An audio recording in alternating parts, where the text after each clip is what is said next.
We're chatting. Yes, indeed, we're chatting. Welcome into Boston has entered the chat. Travis Thomas here with the legend, George Balecki. We're here inside the PNC Bank studio where we accept withdrawals and deposits. You like that? Why would we accept withdrawals? I don't know. You know what our budget is? Felt banky. I feel like PNC would like it. Yours and I's budget combined is like negative $70. Yeah, no kidding. If you want overdraft fees. We accept donations. We have a GoFundMe. Well, Welcome to Boston's End of the Chat. Yes. You need money, hit us up. Hit us up. No, we need money from you. Hit us up on the hotline though, 617-790-0928. It is toll free. We don't charge for the hotline. That I won't dispute.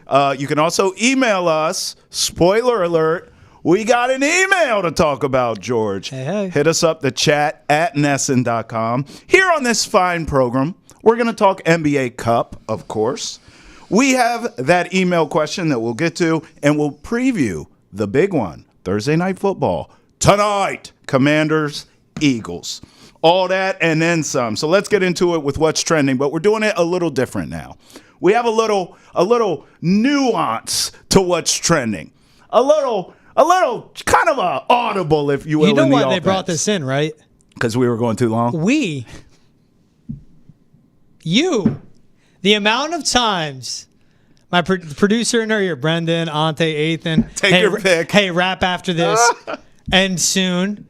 And I'm like, oh, Travis's point is ending. And then 5 minutes pass. And another thing. Yep. I am the king of another thing. So I tell you what. Let's show it now. We each have 3 minutes. For those watching. You'll see it, yes. For our visual audience, you'll see it on the screen, a 3-minute timer. But for our audio listeners, don't worry, because I promise you, when that 3 minutes hits 0, you will hear a buzzer. Do we have the buzzer, Greg? Can we get a little There it is. Not bad. There it is. A little shot clock action. At first, it was like legit loud, and I was like, let's respect the viewers driving in their cars, listeners driving in their cars. All right, so let's do this. We'll go NBA Cup here. 3 minutes on the clock. George, I'll set you up for this. Coach Spo, Erik Spoelstra, Chris Webbered the Heat from winning against the Pistons. They lose that game in overtime. Bro. Spoelstra called a timeout when there was no timeouts to call. Does he cost him a natty? Right. He didn't cost him a natty. But he did apologize after the game. Basically like, my bad. Your thoughts? Look. What he said after was the best thing. He's like, I'm 17 years in. There's no excuse to this. And this is the best coach in the NBA, arguably. And I wouldn't hate anyone that says that. Yeah. What was wild was the dominance at the end by the Pistons and Erik Spoelstra just getting overwhelmed. Pistons beat the Heat after a timeout with their drawn-up play. Called timeout when they didn't have any. Then he tried to sub in Kevin Love for an inbound when the Pistons had the ball. It was a complete meltdown. What was going on? From Erik Spoelstra. And luckily, it's happening in the beginning of November and not in May or June when it really matters. Because Chris Webber was a different story. Yeah, it won't That's happen. the biggest game of his life. I remember that game. That was insane. I used to, as a kid in the 90s, I loved the Fab Five. The amount of times I've been on my job and I've had a brain fart literally doing a show, something happens, I just go, look, I don't know what happened. Yeah. Look, NBA coaches, they're just like us. Paid professionals, they're just like us. They're just like us. Except they make millions. Not like us. Look, am I wrong? I wasn't here during the Brady era, but towards the end, in my head, I feel like this happened. Didn't he hold up the wrong? Like he thought it was a different quarter than what it was. It was like the he said no. It was a down. He thought it was fourth. Down. He thought it was fourth down, right. About to be when it was. Yeah, and I feel like in my head, I remember him holding up a 4 and being confused. Like, wait, what down are we in? It does happen. You're right, but in a clutch situation, in a big regular season game, not a random one for the Cup against the Pistons, in Detroit, this will happen. But if the Heat are playing for anything of relevance, which I don't believe they will be in the end, but if they are trying to get in the postseason, things of this nature, Spoelstra's not making these kinds of gaffes. Yeah. The other thing I was going to blame on this, George, was I thought, okay, well, what city are they in? Because was it Miami? But it's Detroit. Like, there's no way he went out drinking. He didn't go out boozing. He wasn't a little bit hungover. Maybe he had a lot of like Little Caesars before the game. That's all they got there. I've never been to Detroit. You know what? Maybe he had a lot of Hemos and Meze. There's a big Middle Eastern population up there in Detroit. Tom Brady, he thought it was fourth down when he was with the Bucs. Okay. Oh, he's with the Bucs. He was like, isn't it fourth down now? And it was fourth. And then they ended up losing that game by 1 point. Okay. Man, but see, these big moments when possessions and timing is crucial. Spoelstra, one of the top coaches. Tom Brady, the best quarterback to ever play. It happens. It happens, man. I mean, even in greatness, you are human, right? So it's going to happen. All right, how about this? Klay Thompson returns to Golden State. He had 22 points in a loss, but of course, Steph Curry stole the show. Of course. Yeah. Of course, Steph Curry took over, hitting threes from anywhere and everywhere he wanted to. He does a good night. Night, it's over. He screams into the camera, "This is my bleeping house." Ah! I mean, it was Steph's time. There was no damn way Steph was going to allow Klay Thompson to come back in there as a damn Dallas Maverick and win anything. How's that sound? And, I mean, Steph pretty much proved what we already know. He is a greater player. And Klay had a good game, 22 points, but Steph 6 for was 12 better. from 3. Steph was better. I mean, Steph is what he is. He's a GOAT. Like, we're talking about all these great players. Yep. But it was also Steph doing that where Kyrie had 21, Luka dropped 31. Yeah. But Steph with his 37, I mean, he ultimately runs the show. And he's one of the best players in the league, most dominant players in the league still. This Warriors team, and the thing with Klay is he looks at this Warriors team that's now off to a 9-2 start. Yeah. Deeper. And he's not what he once was. And Klay goes, Buddy Hield comes in, the layer it adds, the depth of this team, and defensively how much better they are. It's a tough pill to swallow for Klay, man. Let's have this conversation quickly. I would say right now, obviously, the Warriors are better. Yeah. But I trust the Mavericks long-term more. In other words, when I watch the Warriors, I like the way they have built around Steph and Draymond at this stage of their careers. They got younger. They're deep. Yeah. I like what they're doing, but they feel like a regular season team to me. I don't think they have the size and the physicality to compete with the top dogs out west, whereas the Mavericks are a top dog out west. And just as you said, Kyrie's game, Luka's game, Klay's game all works together. It all blends well. I think big picture, when the smoke clears, I trust the Mavericks more than I do the Warriors in terms of a deep playoff run or a championship run. Would you agree with that, or am I tripping? It's a versatility of the Mavericks. And they have Luka, the second best player in the league. Steph's great, but Luka, what he does at his size with his IQ and knowledge, hopefully he still is, the train on the tracks when it comes to his health by the time the postseason rolls around. Yeah. But I just trust the Mavs. To me, it's a Luka versus Steph. And it is when you look at the supporting staff, supporting cast as well. Right. Like Kuminga's good. Do we get more? Andrew Wiggins, how much longer is he a Warrior? And this team can make additions, but as they're constructed right now, I would take the Mavs over the Warriors. Ready for my hot take here at the buzzer? Giannis is going to be a Golden State Warrior at the trade deadline. Boom! How does that land with you? Wiggins. You need Kuminga, TJD. Oh, you're vibing with this.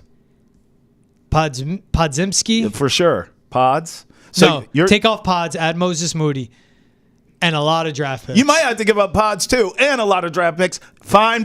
Check. Take them all.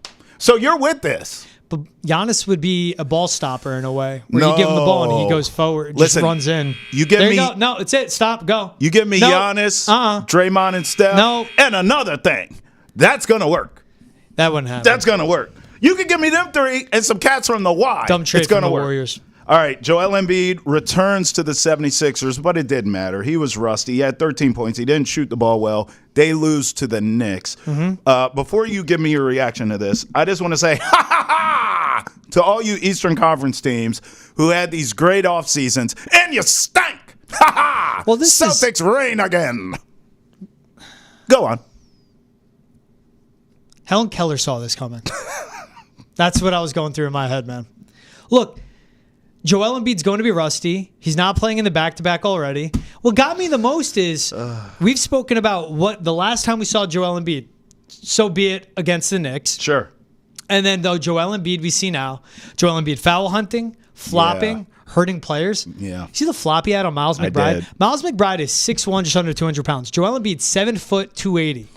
And he's fighting off the screen from Karl Anthony Towns, cat who's one of the softest bigs in the league. After all that, he can't push him around, move him, nothing, and he's still flopping. It's the same Joel BS. It is. A guy, again, like, where's the guy that is shoving journalists in the locker room? Right. Shove around players on the floor. Yeah, you're so tough. Joel Embiid, until he gets his head out of his ass and actually wants to play like he's 7 foot 280, instead he messes around like he's 6'3", 205. Facts. It's absolutely ridiculous that he keeps doing this. You're one of the most talented players to ever touch an NBA floor. You're one of the best players in the league. You're one of the most dominant players in the league, and you're doing this BS. And it's night effing one. What are you gonna do in the playoffs? I'm just sick of it. I'm sick of it. And he keeps coming out defending himself. I respect what he did. I understand what he did when it came to him standing up for himself and his family. Yeah. But like then there's this part, and we're back to basketball, and I cannot defend this at all. This is why those writers are taking all those shots. If we're sick of it, we're over here in Boston. They cross the line. What do they feel like? I mean, they are sick and tired of being sick and tired of Joel Embiid. He crossed the line. He did cross the line. He did. Yeah, it's just soft. Finished 2 for 11 from the floor. Bro, can I just tell you? With this Knicks team trying to figure out their defense still. At the time of the recording of this podcast, there are 2 teams, 2 in the entire Eastern Conference over 500. I mean, my God, I know we're talking about Joel Embiid, but I can't talk about him and the Sixers against the Knicks without talking about how putrid the Eastern Conference is. I mean, you got to be kidding me. 2 teams, Celtics and Cavs, are the only ones over 500. And the Cavs are 12 and F&0. I mean, I'm just saying, like, after all this talk I get your point. that we had about this offseason, that offseason, can this team push the Celtics? Can that team push? How's hell to the no sound? Okay, there's one. Cleveland, maybe. No. And the Magic without Paolo Banchero, that loss sucks. They're 6-6. But yeah, the East just looks like a joke. The East is trash. It's the Celtics. Even the Cavs are undefeated. It's the Celtics and everyone else. Shout outs to Helen Keller. Also, hit the hotline, 617-790-0928. Leave us a voicemail. We play it here on the program. The other thing we do is read your emails. You can email us, thechat@nesson.com. We got one from Hogan, brother. Hogan, thank you for, first of all, thank you for sending the email. Secondly, I like your subject matter here. So Hogan wants to talk about Bronny not playing in road G League games, which you and I both think is lame. Hogan writes, by forcing Bronny into the league and now saying when he'll play in the G League, is Bron ruining Bronny's chances at actually developing? Do you see Bronny getting a second contract once his dad is done, or was it all to keep LeBron a Laker? Hogan, I'd like to respond to that part of the question first. It was all to keep his dad a Laker, for sure. I believe it was part of probably contract negotiations because, remember, Bron re-upped with the Lakers, and I'm sure it was take care of my son when it's time, and they did. But my issue here, there will be no second contract once his dad is gone, unless LeBron continues to play forever and ever, which is a possibility. But, look, I think it was a great – and I said this at the time – it was a great moment as a dad watching LeBron and Bronny checking in the game together on opening night was really cool. It was. I thought I was going to make fun of it. It would be corny. It was cool to see. Why is this guy here? But the moment was powerful. It was really cool. It'll go down in history. Check, check, check. Okay, that happened. The best thing you can do now is send the kid to the G League for reals and let him develop. Let him do everything the G League guys do. Let him practice how they practice. Let him travel how they travel. He plays home and road. Let him develop in the G League. He should be nowhere near your active, real team roster. Yeah. That's the best thing for the kid. This is just a continuation of a circus show, a sideshow. Like, what do you mean? He's only going to play home games in the G League. Now, Ante, our producer, who played Division I basketball high level, Fresno State, UTEP, right, knows everyone in basketball, and said, hey, a lot of my friends are G League guys. They travel solo. They're not on charter jets and none of that nonsense. It's like, hey, you're on Spirit Airlines. Here's your ticket. It's United. It's the NBA. It's United. It's United. They It's wouldn't even make it to American. the game. You're It's on Delta. Spirit Airlines. You're Stop. on your own.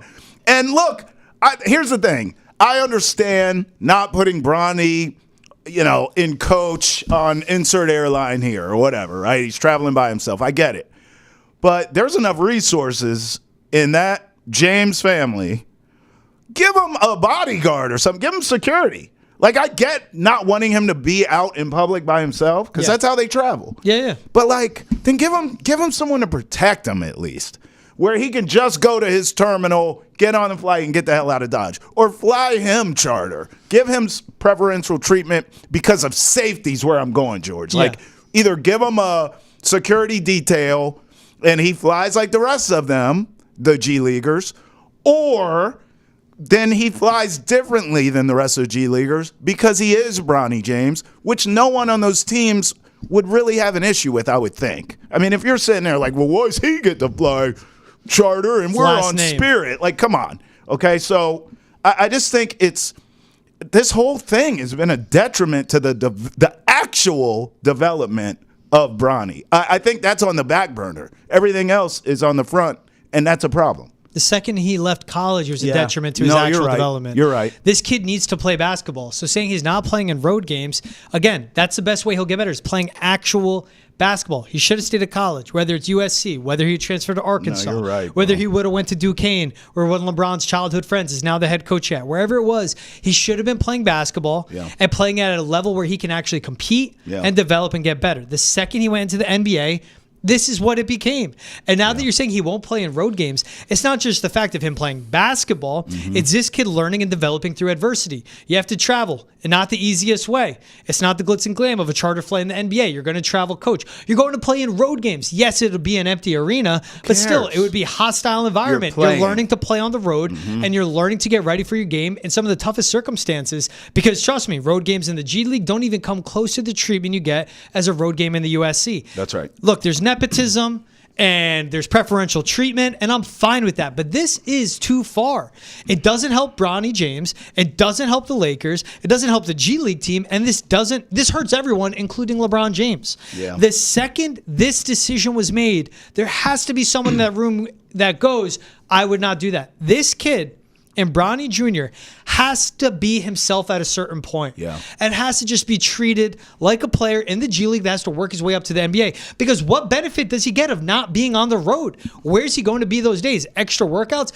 Get him in those extra workouts before he plays in a G League game. Right. It's unfair attention that Bronny James isn't asking for, and it's unfair hate that he's going to get, because I doubt Bronny James made this decision. And if he did, whoever's around him, the adults in the room have to advise him, you need to play in these games.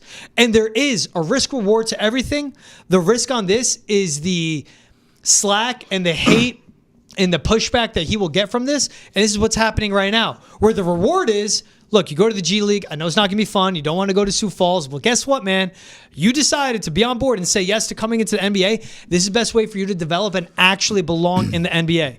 The moment he entered the draft, that was a mistake, because the best thing for him would have been stay in college. The moment this decision was made, this is another mistake, and it's gone too far. It hurts Bronny. It hurts LeBron a lot. Because it's becoming a circus show, and there has to be counsel, there has to be advisors, there has to be mentors in all of this, talking to LeBron and talking to Bronny and go, dude, let the kid be. Because as we even see, his first G League bucket was posted on Instagram, and I'm watching it. Cool, made shot, awesome. Why is this getting posted? It becomes too much. And in the society we live in now, if you're all over everyone's feed, they're going to hate on you. People hate on LeBron for that reason. People hate on Patrick Mahomes for that reason. Taylor Swift, even getting to the point with Kendrick Lamar as well. Every single league, people are hating because they get too much and they're overwhelmed by seeing you everywhere. That's what this is becoming. And it's hurting this kid. I genuinely feel bad for him, and I want the adults making these decisions for him to actually look out what's best for him, not them. You and I can speak to this from a personal level, certainly not on this level, but you and I have had conversations where both of our fathers, first of all, we were fortunate, just like Bronny is, to have our dads in our lives. Let's get that out there first. But you and I, both of our fathers were prominent figures in the towns we grew up in. And we had that shadow sort of over us, and they were definitely hard on us, both of us. We've had those conversations.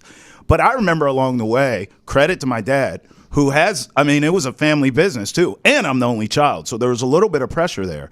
But my dad always said, if you want to take over the family business, good on you. I'll teach you. I'll pass it down. That'll be that. If you want to do something else, I'll support you there too. Good on you. And I always felt that, and it was genuine. Yeah. And it helped me chase this dream, right? There's some of that here where I feel like as a dad, you almost have to take a step back and let the son, let the kid start making his own decisions, because a lot of this stuff that's happening feels like it's like Bronny's going along for the ride. And now, I don't know. He is a young guy. I don't know if there's some personality there that hasn't come out yet. But in interviews, when you kind of watch him, it doesn't seem like he's really in control. It just seems like he's just along for the ride. What do you want me to do? And I don't think that's the right play. I think Bronny should be calling some of these shots. Is this Bronny saying, I don't want to play in road games? I think we got to look at that side of the coin, too, and not just put it all on LeBron. He might be saying, I don't want to play in the road games. And then if LeBron is looking out for his best, he goes, you're playing in those road games. Yeah, then he's got to do the opposite, be a dad and say, oh, no, get your butt on. Yeah, it's such a weird thing. That's where, you put it the perfect way. Here's this opportunity. It's great. But if you want to do your own thing, I'll fully support it. That's right. And that should have been the get-go from when he's getting ready to leave USC. Yeah. When he's making all these pre-draft. Hey, go through the process. Get your evaluation. Learn from scouts. Obviously. But just saying, I am connected in the NBA. I can get on the phone with these guys. We'll get you through workouts. I'll talk to these coaches, and they'll tell you what to work on. That's right. Instead, it was, no one draft them. We're taking them, and now you're doing this. Well, thank you for the email, Hogan. And please, email us, the chat at NESN.com. Hit us up on the Boston Has Entered the Chat hotline as well, 617-790-0928. The NBA season is here, and the big question is, will the Celtics repeat and claim banner 19? You can find everything about the NBA and its culture on NESN's basketball podcast, Hold My Banner. It's available on YouTube, Spotify, Apple, Amazon, and wherever else podcasts are found. All right, GB, let's get to it. NFL coaches on the hot seat. It feels like damn near half the league has a coach on the hot seat. So let's do this. Instead of going through half the league and taking the rest of this fine program going through that, let's just give our top 3 hottest seats in the league. They're preheated. Their arses are on fire because the seat is so hot. Let's start with number 3. Who you got? Brian Daboll. And I don't think his seat should be hot at all. Yeah. But it is the regression that we've seen from Danny Dimes, a.k.a. Daniel Jones. And we see it in the play calling. Play calling tells you a lot about the confidence of an offensive coordinator and his quarterback. On 3rd and 1, which is 2 down territory with them down against the Panthers in a primetime game, he called a flea flicker. And that's double-edged sword to me, because you're calling a flea flicker because you have to literally design a deep shot for him or else you can't do it. Pretty much. And when the play call should be there in 4 down territory, run the ball and extend the drive. But he felt in that opportunity, needs to do the flea flicker. What did Daniel Jones do? He took a sack. Since 2023, he has 11 deep passes. Bo Nix has 12. Nick Mullins has 13. Aaron Rodgers has 14. Jeez. Nix is a rookie. Nick Mullins is a spot starter. Aaron Rodgers missed the entire 2023 season. Daniel Jones has nothing downfield unless it's schemed by Brian Daboll. But that play call, too, just says to me the confidence he has in this offense. If I don't get this deep shot now, I don't believe we can take the underneath stuff. And we could go with his average depth of target. Patrick Mahomes has one of the lowest average depth of targets in the NFL. Daniel Jones is better than him in that category. Again, his completion percentage on passes 20-plus yards downfield is 26%. And I say all this to go back to the flack that Joe Schoen and Brian Daboll keep getting. Saquon Barkley is having the best year of his career since his rookie season with the Giants. And everyone knows that scene in Hard Knocks where Shane goes, this is my budget, this is my number, I'm not going to do more than this on a 27-year-old running back. Saquon, go test the market and come back to us. We'll do this for you. And John Mara goes, I would hate to lose him. He's the face of the franchise. They lost him. He's thriving with the Eagles. And this Giants offense absolutely stinks. But Joe Schoen had the path of, I'm not going to pay Saquon Barkley because then I cannot pay this offensive line. He rebuilt the offensive line, which also looks bad, but they've lost Andrew Thomas, their best offensive lineman. They still need to get a right tackle. Saquon Barkley doesn't translate to any more wins for the Giants right now. Tyrone Tracy's doing fine at $1 million, aside from that fumble he had. They need to rebuild this offensive line. So then it's, but why did they pay pay Daniel Jones. Daniel Jones, a draft pick made by David Gettleman, where you have to still clean up his mess as an awful GM. Yeah. They had a fluky season. They got 9 wins. They got a playoff win with Daniel Jones. That was the best he can be. And John Mara was thirsting for a franchise quarterback. He made them pay Daniel Jones. Yep. And that is the biggest fumble in it all. They gave him $40 million a year. Who are you bidding against? Right. No one. No one. A1, which is the agency that Daniel Jones have, will get their guys paid. That's fine. But what are you doing giving them $40 million? Shane got fleeced because John Mara demanded it. It's the same thing of Kevin Stefanski with Deshaun Watson. Yeah. He doesn't want to pay that quarterback. He doesn't want to deal with that contract. It is bad ownership. Yeah. It is awful ownership. It's these owners that want that franchise quarterback will pay anything. Brian Daboll and Joe Shane are falling on the sword that John Mara put right behind them and is letting them fall into. But that's what this has become and why they're at this point. They could have kept Saquon Barkley and got an offensive line if they didn't give Daniel Jones $40 million a year. Right. But they did. Brian Daboll shouldn't be on this hot seat because the offensive line is repatched. You have an elite wide receiver, Malik Neighbors. You have a decent backfield. You'll have a good draft pick. You need to get another weapon. And you rebuilt your defensive line and somewhat your secondary, which is young. You bring in a young quarterback. You want a Brian Daboll to develop them. But they're going to blow it all up. He should not be on the hot seat. What am I missing? I thought the Mara ownership group was like one of the greats in this league. Is this like a pass down to the kids and the kids are ruining it? Yeah. Oh, my God. There's a patriarchy and matriarchy. The Maras are one of the founding families of the NFL. But now with what they're doing and the miscalculations they make, like paying for a quarterback, right? What John Mara should have said is, I want Daniel Jones. Let's lock him up. Yep. What Joe Shane should have said, let's let him test a free market and see what he could get, because $40 million is way too much. But it was that playoff win. Yeah. You've been thirsting for a starting quarterback ever since Eli started his regression. Yeah. And when you go 7 years without a franchise quarterback, this is what happens. This is the result Ownership, of that. man. Let the football people make football decisions. Imagine that. And that's where, the Mariners are a football. Yes, this is their pride and joy. Yeah. Is the New York Giants, but that doesn't make you good owners and smart football minds. You bring in a Joe Shane to do this. You bring in a Brian Daboll to do this, and that's where they mess up. Well, I'll stay in the NFC East. I'm going to go Mike McCarthy with the Cowboys. Yep. I mean, this guy, we all felt like he should have been fired before this season even. He comes back. It's so strange because Jerry Jones would fire you in 5 minutes 15, 20 years ago. Now all of a sudden he's sticking with this guy McCarthy. When you are getting blown out at home continually for big games, regular season, playoffs, it doesn't matter. If you go into Jerry's world against the Dallas Cowboys and it means something, you're going to kick their ass. And that in and of itself is a fireable offense way before this season. But now for sure, I think Jerry Jones is left without a choice. I'm seeing all the rumors are going to draft Shadur and get Prime. None of that's going to happen either, okay? All that's pie in the sky. You're stuck with Dak Prescott. So you're going to go out and get a coach, and he's going to sell you a dream that he can win with Dak. And the reality is that dream is a nightmare, okay? How's that sound? Who's number 2 on your list? Since their blowout loss against the Packers at home, 44-19, they lost to the Saints. 47-9 to the Lions. Philly 34-6. One possession loss, 3-point loss to Baltimore and all that, but man's wild. Matt Eberflus. Oh, he's number 2, God. and he should be number 1, but number 1 is a solid, no doubt about it. Yeah. I mean, Eberflus should have never been brought back. Yeah. But again, dumb ownership. Yep. Where you see what they do, what they finish with. You have number 1 overall pick, good defensive coordinator, bad head coach. Shane Waldron is fired. Who makes that Shane Waldron call? It should be your head coach. So I think Ryan Poles has been a good general manager building up this roster. The fleecing he did to the Carolina Panthers to get the number 1 overall pick and DJ Moore. Yeah. Insane what that trade is. Yeah. Insane. It's not Ryan Poles' fault. It's not Caleb Williams' fault. It's Matt Eberflus' fault. Yeah. And in the way, you should have fired him. He needs to be fired now. He needs to be fired yesterday. Mm-hmm. But big mistake. He's done. All right, I'm going to go Kevin Stefanski, who I like. Yeah. I think you like him too. I think he's got a raw deal in Cleveland. Bad remember. Ownership.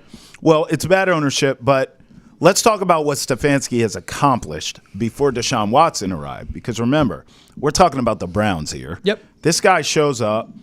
He wins with Baker Mayfield to the point where they make the playoffs and win a playoff game against a rival Steelers. Yep.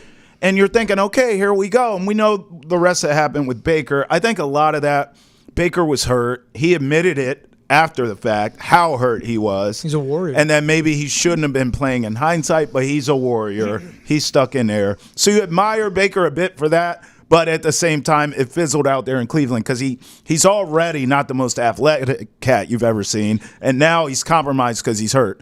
So in other words, I'm not making excuses for Stefanski, but I think there are some reasons that the Browns are so far down now. Baker leaves. We know the rest of that story. They give all the money in the world to Deshaun Watson, who is clearly washed and finished in Cleveland. Yeah. Unfortunately for Kevin Stefanski, so is he. But I have said this till the cows come home, and I'm going to say it again.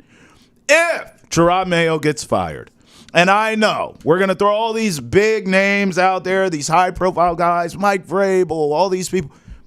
I like Kevin Stefanski. I want an offensive-minded coach. He calls his own plays. Deshaun stunk. Baker was hurt at the end of his tenure there in Cleveland. I think Stefanski with Drake May could be onto something there. So I like Stefanski, but there's no denying he's getting fired at the end of this season. Baker Mayfield won a playoff game, led him to 11 wins, and he wanted a team-friendly $100 million contract. Yeah, he did. They said no. They gave a guy $231 million, 100% guaranteed. Gee. Who didn't play football 700 days in between Houston and Cleveland. And is a bad guy. Is an awful human. Has been one of the worst quarterbacks in the NFL. And then what did Baker sign this offseason? 3 years, $100 million, $50 million guaranteed. Yep. What a bargain deal. Again, bad ownership. The Maras giving Jones $40 million a year. Bad ownership. The Haslams giving Deshaun Watson 100% guaranteed. Good ownership. The Buccaneers did what it took to get Tom Brady. Got Baker Mayfield in there, made the right hires like a Dave Canales as your offensive coordinator to succeed a Bruce Arians, and they gave Baker 3 years, $100 million, $50 million guaranteed. That's unbelievable. It's just bad ownership. And the Haslams are going to see quarterbacks get revived. Yeah. Darnold's been bad lately, but like a Sam Darnold working in Minnesota. Geno in Seattle. Baker in Tampa. Exactly. All these guys. Even in Andy Dalton in Carolina, right? These Jameis Winston elsewhere. He's going to go, why aren't you winning with the quarterback I gave 100% guaranteed? It's not my fault. That's right. He's good. I gave him 100% guaranteed. You need to make it work. Yeah. And that's why Stefanski will get fired. Yeah. He is one of the best head coaches in the NFL. What can he do? They've drafted right offensive line, everywhere on the defense. The scheme is beautiful. The wide receiver moves they've made is beautiful. They have struck on all the hardest parts of a roster and done well. Yeah. And the easy part was a quarterback already in your building who has won a high level in college, won a playoff game for you in the NFL, and you told him to walk and you gave Deshaun that money. The Haslams are morons. Well, I respect that you already had Matt Eberflus on your list, but I don't know how the hell you ain't have him at one, because that's Doug where I'm Peterson. going. Well, that's how. I watched, that explains it. I watched his team quit on him. That New England game against the Bears showed me that the Bears have given up on Matt Eberflus. Yes. And of course, they fire Shane Waldron, as George laid out. And I'm fine with that firing, but it's incomplete. Okay, it should have been two guys walking out of that building, Waldron and Eberflus. That team has quit, and I think now moving forward, we'll see that Waldron was only part of the problem, but the bigger problem is Eberflus. He's next. Yeah. Who's number one on your list? Doug Peterson. Yep. I mean, they can't win. That roster is talented. The offense is talented. Trevor Lawrence has been good, overcoming everything he's dealt with. They are just historically losing at the rate they are. Yeah. He's absolutely lost it. And, Mac Jones is a serviceable backup quarterback. The last 3 quarters of their loss to Minnesota, they had 64 net yards of offense. Yep. They had 3 interceptions, and they didn't give up any touchdowns, and they lost. You do the last 2, you're good, man. Bro. The first part, 64 net yards of offense, that's awful. That's terrible. Hey, more football. More football. Want the latest on the Patriots and the NFL? Drake May needs help. And we discuss how he can get it quick on Nesson's Football Podcast. Foxborough Rush, me and George are there. It's available on YouTube, Spotify, Apple, Amazon, and wherever else podcasts are found. I mean, there's never enough football, my friend. So let's talk Thursday night football. Big one. Commanders in the city of brotherly love taking on the Eagles. This feels like the division winner is going to win this game to me. Who do you like? So Eagles are in first in the NFC East because of winning percentage. They just have one less loss. Yep.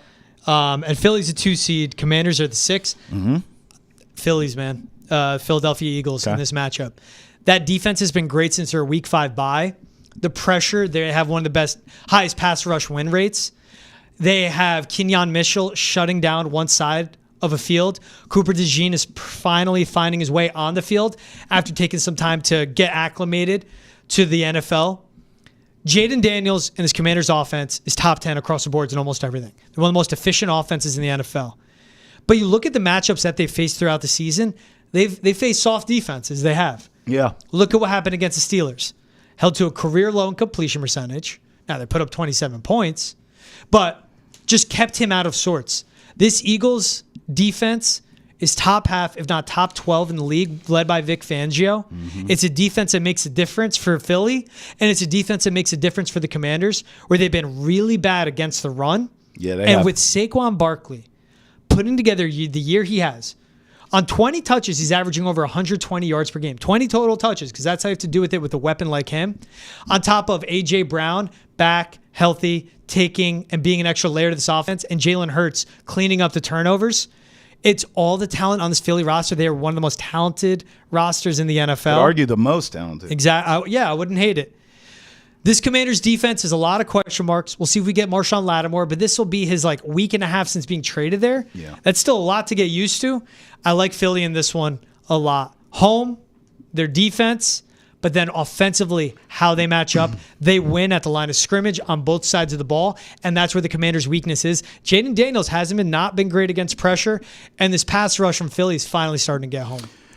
It always makes for a better segment when we disagree. See, I'm taking the Commanders on the road here. Okay. And here's why. All your points are great. I mean, it's hard to argue any of that. I would just say I don't love the schedule that the Eagles have had, where they've looked hot and they've been hot and they've won all these games and they look like they have it together. There's two things I don't really trust with the Eagles right now. Number one is Nick Sirianni, and that's not going to change. Number two has changed for me and flip-flopped by the week almost, it feels like. I am and was a bigger Jalen Hurts fan than I am now. Yeah. But I don't know. Last season, he didn't have a great season. I didn't like that he was kind of moping around. I didn't trust that at all. Where's all the heartfelt pump-up speeches, bro? You're supposed to be this great leader. He was moping around. It was a bad season. They had injuries. Him and Sirianni, something's going on there. They're not on the same page. We come to find out that it was bigger than we thought last season. Yeah. This season, they're healthier. They're more explosive, but they haven't beat anyone. And I still don't love what I've seen from Jalen Hurts. It's kind of inconsistent.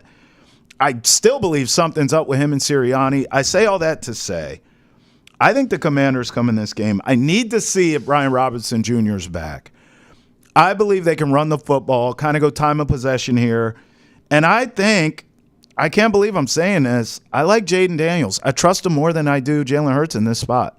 I like the rook to go on the road, steady hand, not be worried about the stage, what's at stake, prime time, none of that.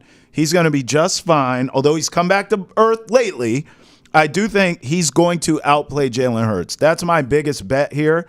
I'll take the Commanders. You're not going to stop Saquon. You're not going to stop the run. But I'll take them to neutralize the run game, meaning no big plays. Saquon's a home run hitter, too. Mm-hmm. Don't give up the big play in the run game. I mean, if the Eagles are trying to run the ball down your throat and you're running the ball effectively, I think it's going to come down to quarterback play. And I trust right now, Jaden Daniels, been in league 5 minutes. I trust him more this season than I do Jalen Hurts. I think he'll be the steady hand. I like Dan Quinn more than I do Sirianni. I think the Commanders down the stretch make the plays, manage the clock, make the chess moves necessary to win this game on the road in Philly. I'll take the Commanders. Last Thursday night, we had Lamar Joe Burrow. We did. Game of the year. Yeah. This Thursday, we have Jaden Daniels, Jalen Hurts. Could be game of the year as well. I do give the advantage of the Commanders to the head coach. I really do not like Nick Sirianni Me either, at bro. all. He's doing too much, trying too hard. Yeah. Seems like he's trying to make up for last season's shortcomings. It's odd. He's overcompensating somewhere. Sure. But Jalen Hurts has played winning football. While Jaden Daniels, we've seen the struggles come to be, where his completion percentage has dropped off. His total impact on the game has dropped off. Now, the Commanders, I give them credit. 1-point loss to the Steelers. Lose by 7 to They're the Ravens. playing real teams. When you play quality teams, they stick with them. That's what says a lot to me. As much as I'll rip on their defensive schedule they faced, they stick with them. But this Philly team's really good. And as A.J. Brown, now 5 games back from injury. 4 of the last 5, 80-plus receiving yards. Add in a Devontae Smith. Add in the layer that Saquon does. There's so many tough matchups that this Philly offense presents, and they've been hitting their stride lately. I just keep going back to it. It's bigger than Jalen Hurts, who I do trust, and I will take him. You'll take him over Jaden. I take him over Jaden. He's at home. Philly's a tough environment. To me, more importantly, it's the backup Jalen Hurts has. Sure. A defense to fall back on, a top 3 receiver in the league in A.J. Brown, and one of the most dominant running backs in the league. If Derrick Henry wasn't having the year he was having, I would say he's one of the best. It's so much going on around Jalen Hurts. And this locker room, it was rocky start, man.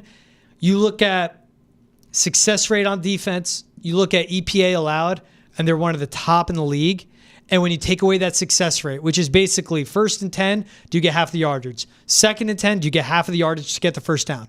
3rd or 4th down, you need to move the sticks. Sure. They don't allow that to happen. And when you continue to put opposing offenses behind the sticks, 2nd and long, 3rd and long, and they start pressing, especially a rookie that will make mistakes, that's where it shines through for me. And that's what I go back to. In those money downs, Philly wins. All right. Both sides. Let's end it with score predictions. Before we get to that, for context, because I said they haven't played anyone in this win streak.